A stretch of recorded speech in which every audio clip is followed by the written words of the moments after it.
May I introduce you all to Mr. Gregor, Congressman Bonker, and Congressman Dornan. Good evening, gentlemen. Good evening, Congressman. Gregor or Gregor? Gregor. Gregor. 45 seconds. Jim, Yes, sir. I just heard that Marcos was supposed to appear on Nightline this evening, but he's canceled. Is that right?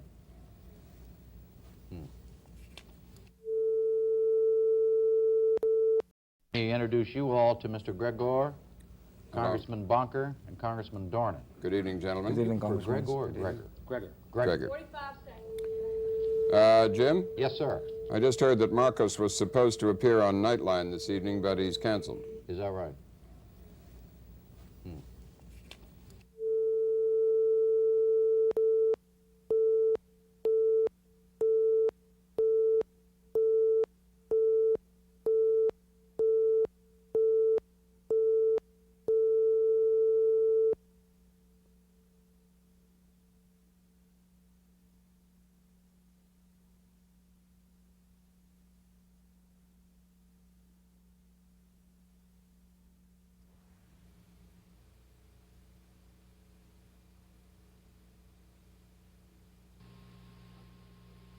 Funding for this program has been provided by this station and more than 260 other public television stations nationwide, and by grants from Exxon Corporation and AT&T and the Bell System companies.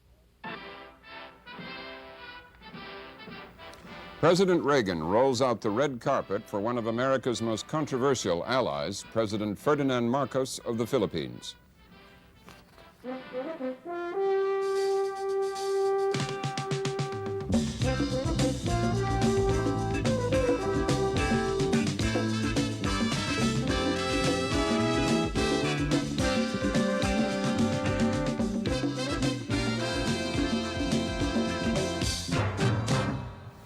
Good evening. Shunned for 4 years by the Carter administration, Philippines President Ferdinand Marcos was warmly received at the White House today by President Reagan. A small demonstration by Marcos' opponents symbolized the hostility the visit has raised among some Filipinos and Americans distressed at Marcos' record on human rights. Several members of Congress signed a declaration citing documented violations of human rights, including banditry, kidnapping, and torture. Last year, Marcos ended 9 years of martial law, but last month he announced discovery of a communist-backed plot and arrested scores of people. His skeptical opponents suspect the alleged plot was a device timed to impress American opinion. The president and his powerful wife Imelda are reported to have spent millions of dollars on arrangements surrounding this visit to enhance his image at home and in this country. Tonight, the politics behind the Marcos visit and his relations with the United States. Jim?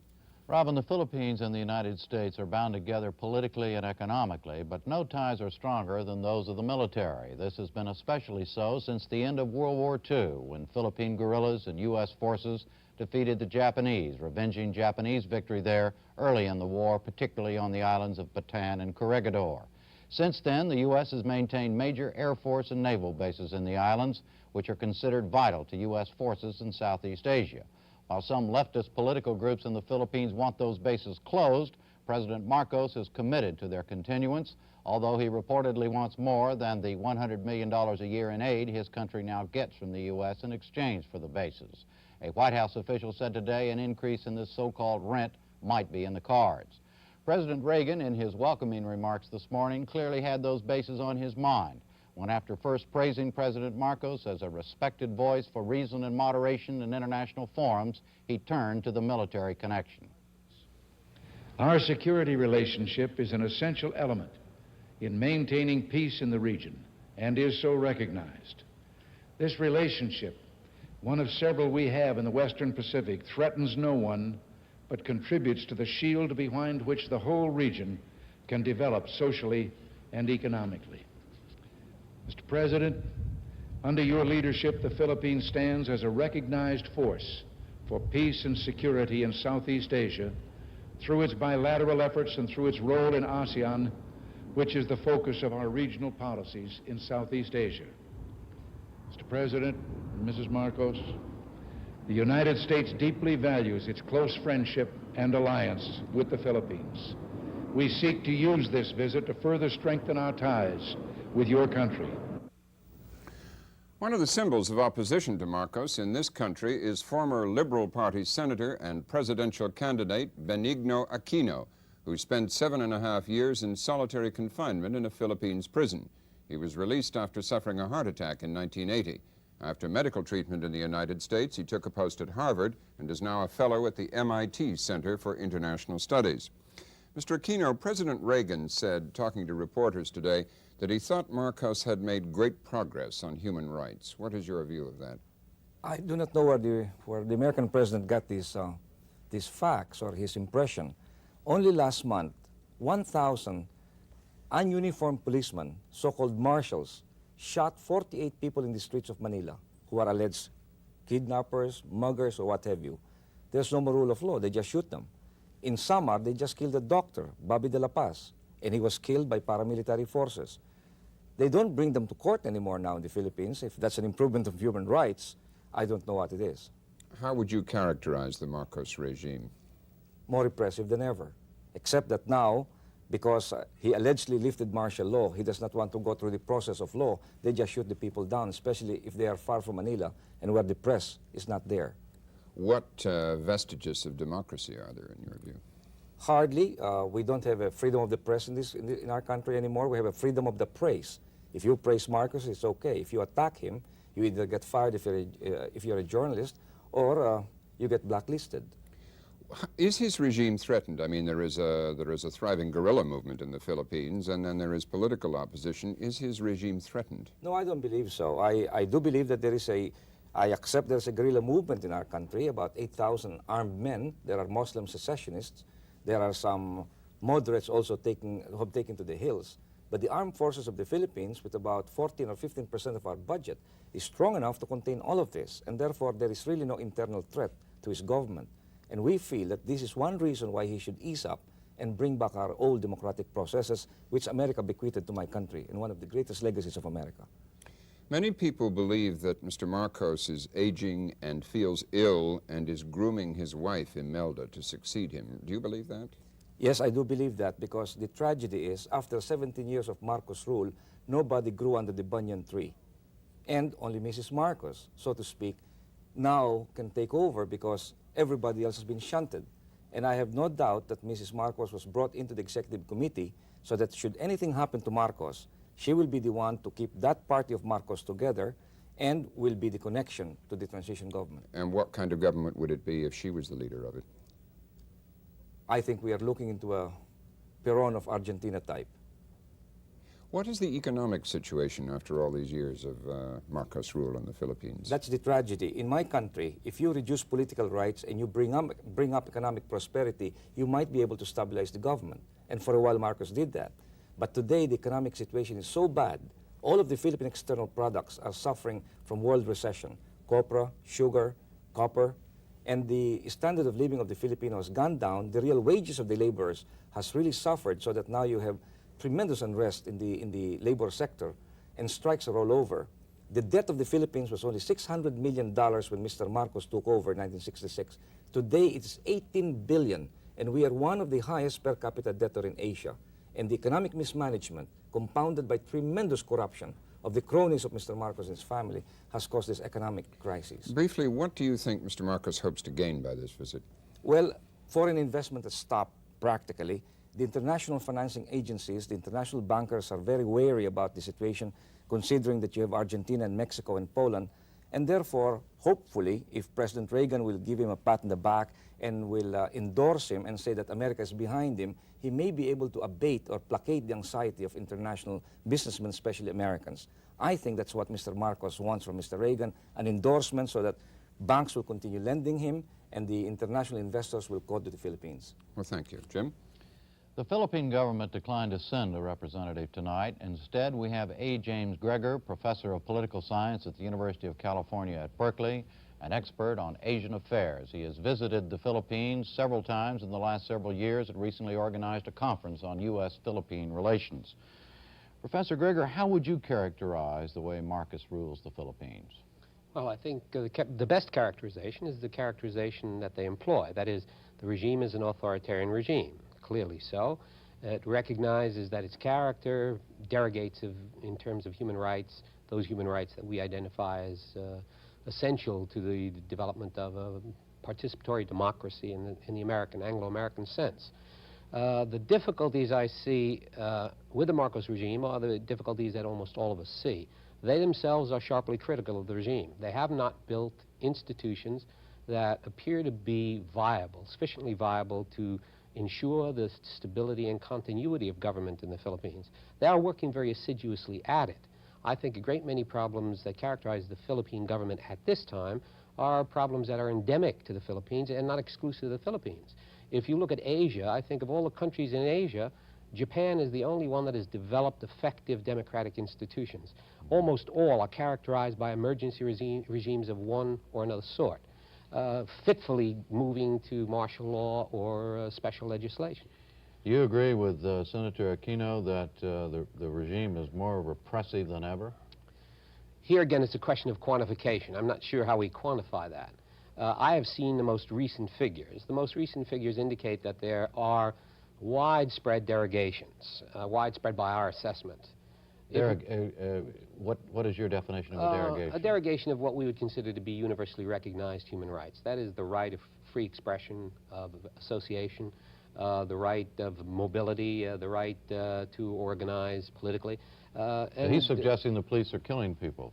There are clearly instances of that. We have well-documented instances of that, and I think the Philippine government itself has acknowledged that these cases have occurred.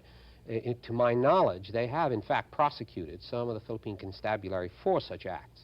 The issue really is, are these derogations increasing or decreasing? And it's very difficult, really, to make that kind of a judgment, simply because most of the statistics are unreliable. What do you think President Marcos is trying to gain from this visit? You agree? You heard what the senator says. What is your I think view? certainly in part this will enhance domestic credibility in the domestic scene. And I think that's surely part of the reason for the visit. It's part of the reason for any state visit. I think he also is concerned with the basing arrangements. I think the Philippine government is prepared to negotiate on the rental agreements of the Philippines, which means that we're going to have to pay a much higher price for those essential bases, which is, I suppose, within the ethos of the business community, a perfectly appropriate device. I think that they also wish to establish a connection with the American government after 4 or 5 years of considerable stress and strain with the Carter administration's emphasis specifically on human rights.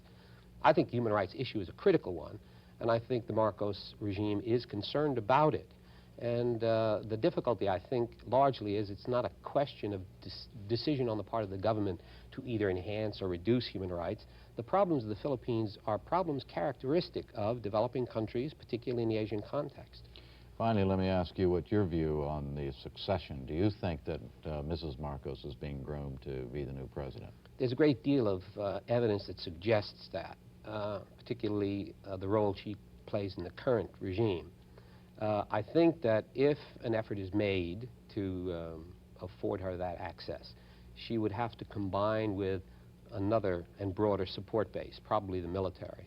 And I think, should that eventuality occur, there would be a condominium, so to speak, of the military and the bureaucracy, the technocrats. And that may provide a transition regime for normalization. That is, the Filipinos are emphatic about this regime as a transitional one to some ultimate goal, which is democratic in character. But for the record, we should say that both President and Mrs. Marcos have denied that that is their intent. But, Robin?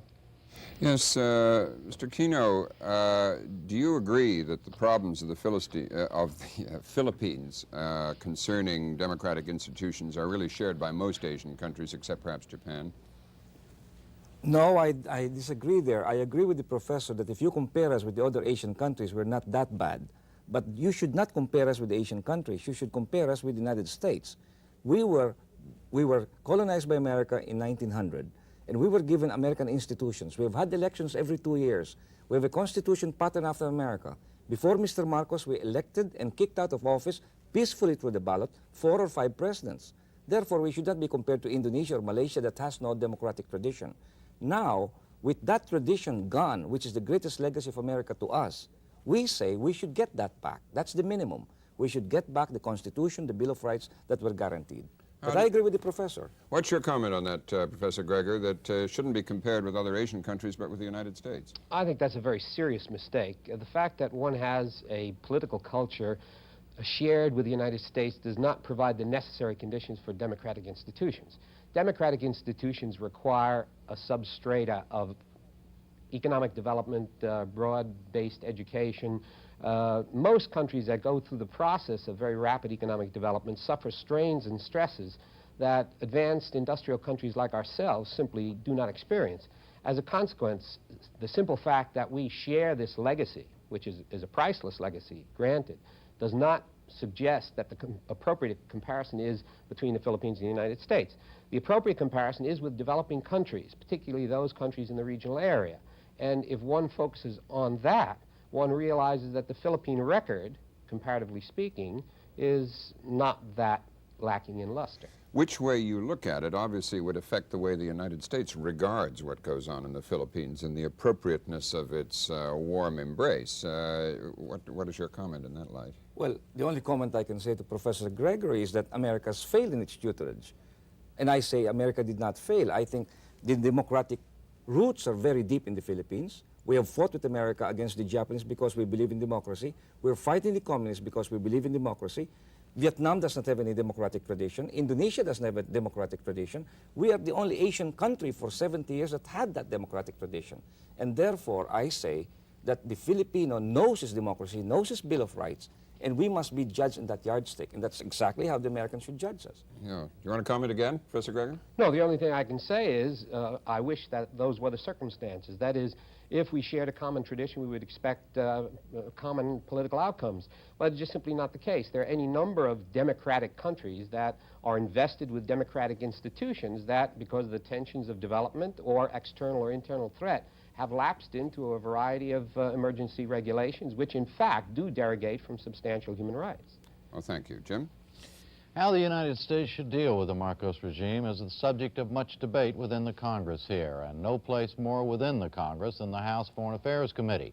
We sample that now with Congressman Don Bonker, Democrat from Washington State, chairman of the committee's Subcommittee on Human Rights, and Congressman Robert Dornan, Republican of California, a member of the Subcommittee on Asian and Pacific Affairs. He's a friend of the Marcos family who spent New Year's with them in the Philippines in 1980. Gentlemen, does President Marcos rate the warm welcome he received from President Reagan today? Congressman Bonker? I would say not.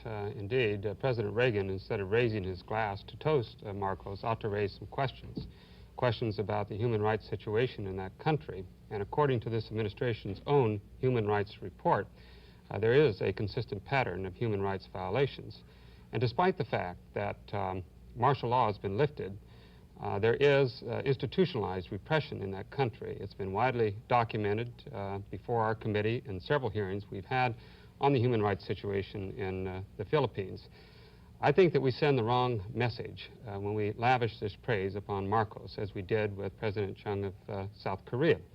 What we ought to be saying is that we have diplomatic relations, we have perhaps strategic and mutual concerns in that area, but we cannot overlook their gross violations of human rights.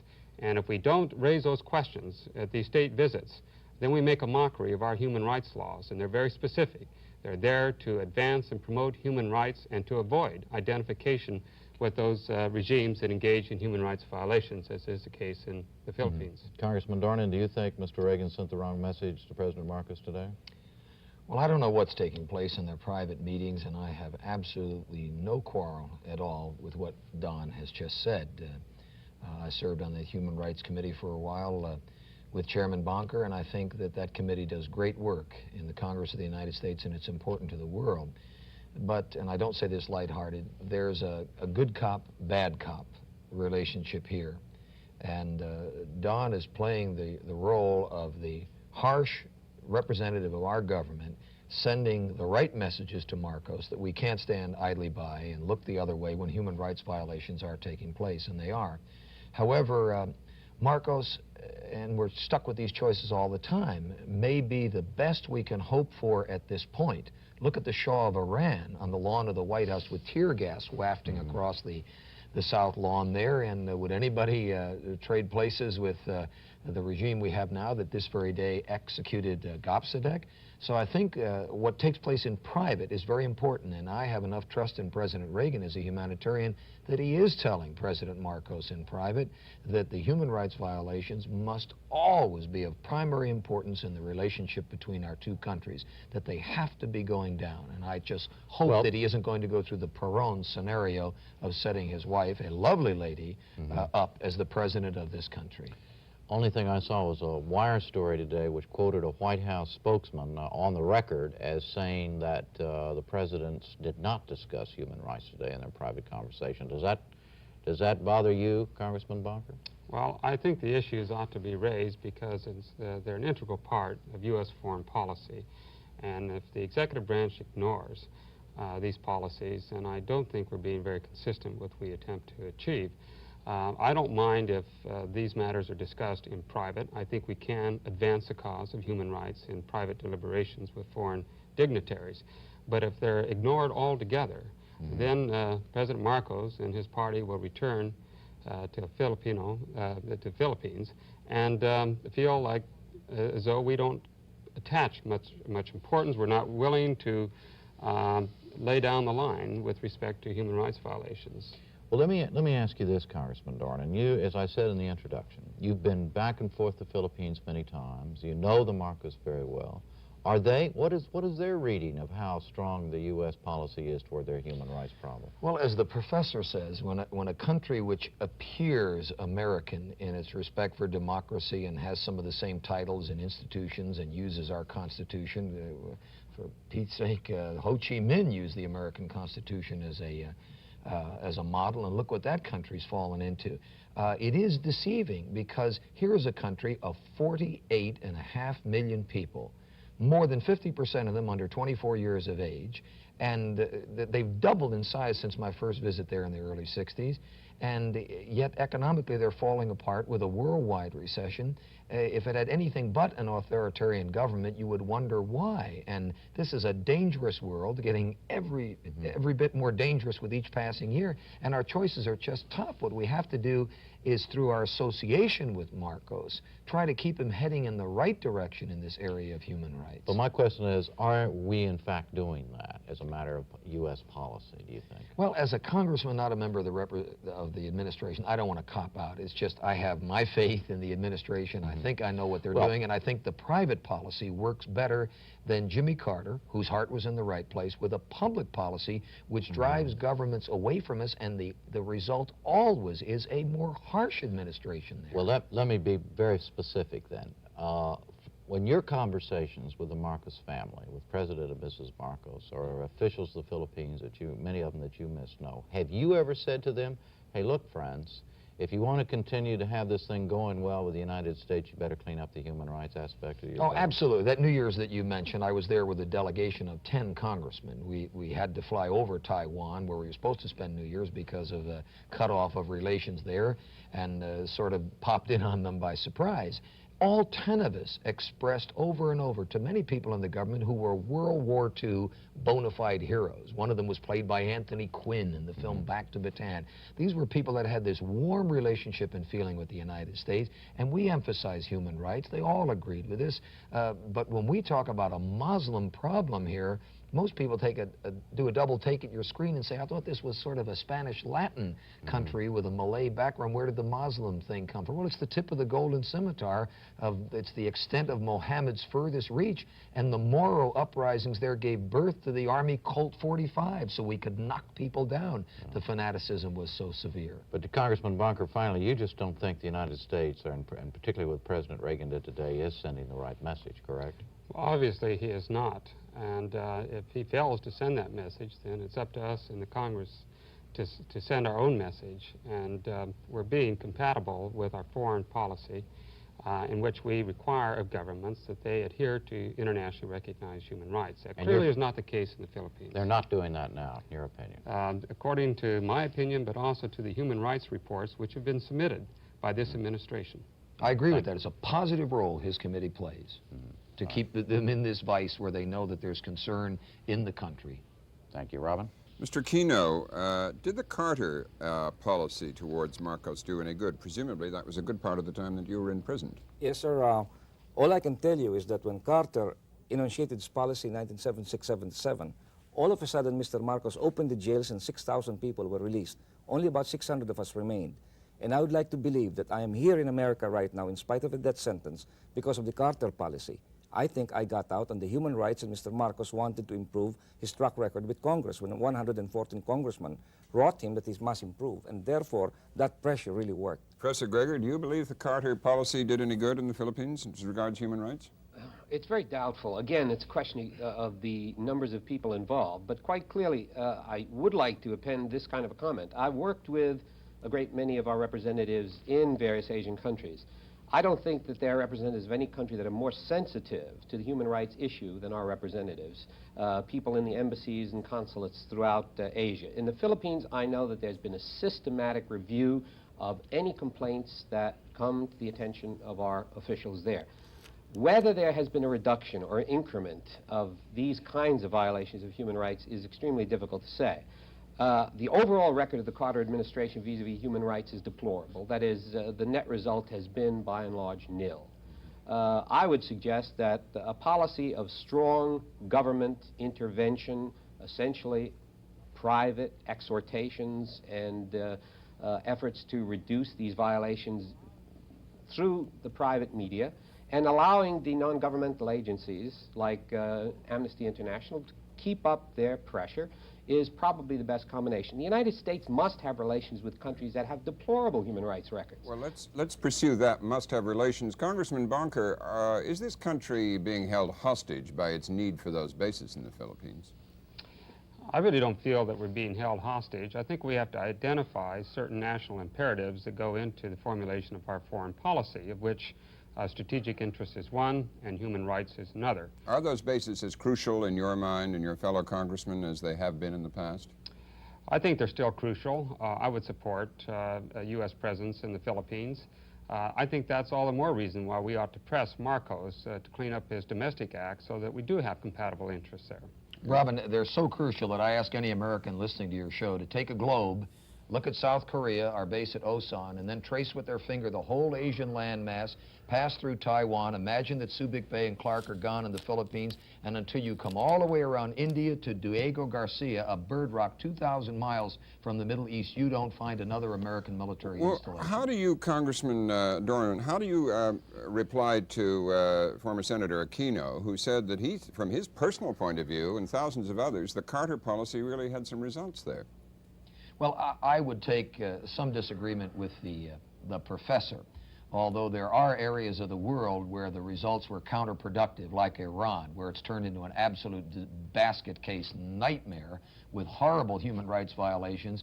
There have been many cases where the pressure, even though Carter, I thought, was doing it wrongly, the pressure had a net positive result. And there sits a senator and a fine gentleman from the Philippines who may be a free man because of it. But I think that the proper way to go is this good cop, bad cop. The Congress hitting hard and the administration having the state dinner with all the proper flowery toasts, and then in private saying, you know, our Congress is expressing the will of the American people. Americans really do care about human rights. Okay, well, thank you, Congressman. We have to leave it there. Thank you, Congressman Dorman, Congressman Bonker, Professor Greger, and Mr. Aquino for joining us. Good night, Jim. Good night, Robin. That is all for tonight. We will be back tomorrow night. I'm Robert MacNeil. Good night.